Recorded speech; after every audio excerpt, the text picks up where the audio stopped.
And we greatly appreciate the fact that we now get an opportunity to respond to this serious incident, which we consider a very serious matter. We take it very seriously because our actions and which we respond to have clearly demonstrated that.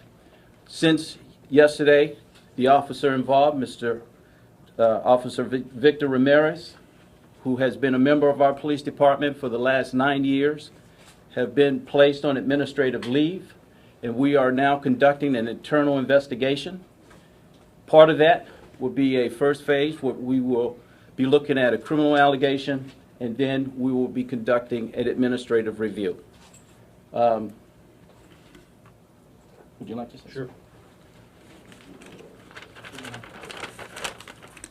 Thank you, Chief Herald. Again, my name is Lee Feldman. I'm the city manager for the city of Fort Lauderdale.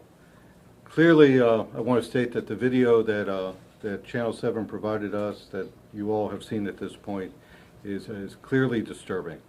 It is not representative of the type of actions that anybody wants our police department to be perceived as conducting. I'm not going to justify any of the officers' actions or not justify for them. Just merely state that that in addition to an investigation taking place, that we will be presenting this to the state attorney, and we welcome any other outside agency to examine this as well. Clearly today, as you ask your questions, neither the chief nor I are going to make any statements that in any way are going to indicate that we have predetermined the outcome of the investigation, both the administrative investigation or the criminal investigation. I will tell you that we are committed to doing the right thing, not only the right thing by the city, but the right thing by the entire community. We respect all the people that come into our community, whether they live here or work here or visit here.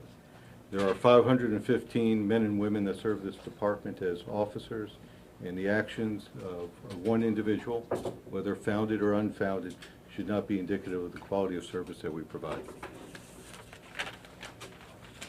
Any questions? What were your first thoughts after watching that video yourself, Chief? As I said earlier, serious matter, one that we need to immediately respond to, and that's what we did. Is there any behavior in the officer's past, like on disciplinary action over the past 9 years?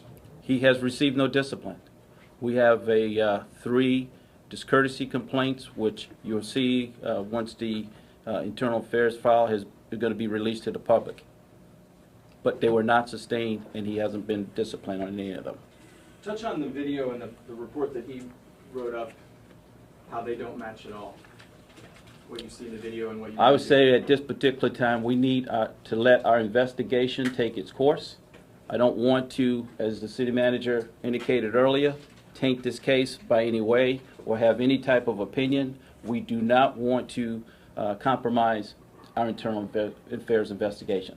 Were there discrepancies between the verbal account and the police report? I think it's inappropriate for us to answer that question right now.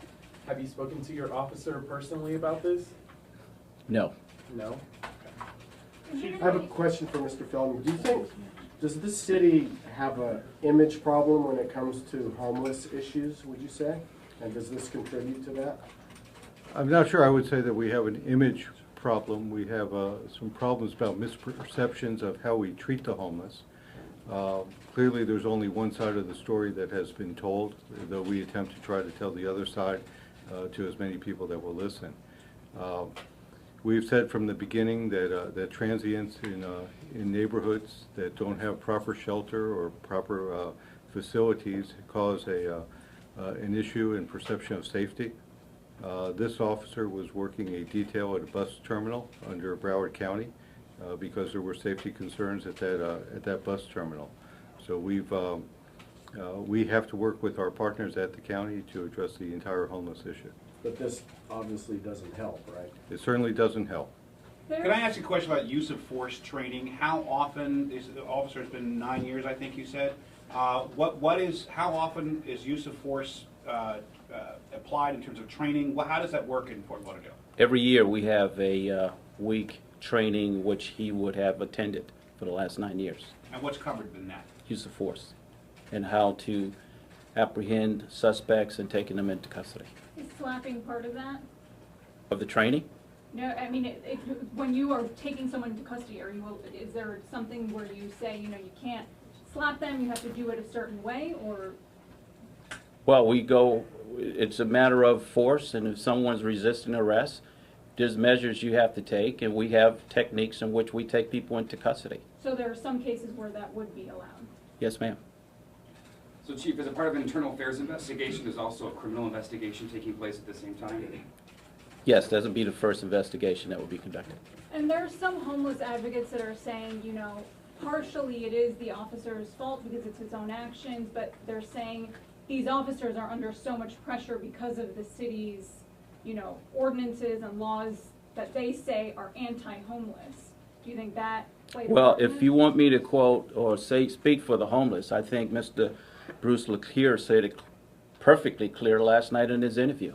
He says this is not normal for the officers that he interact with on a daily basis in that area.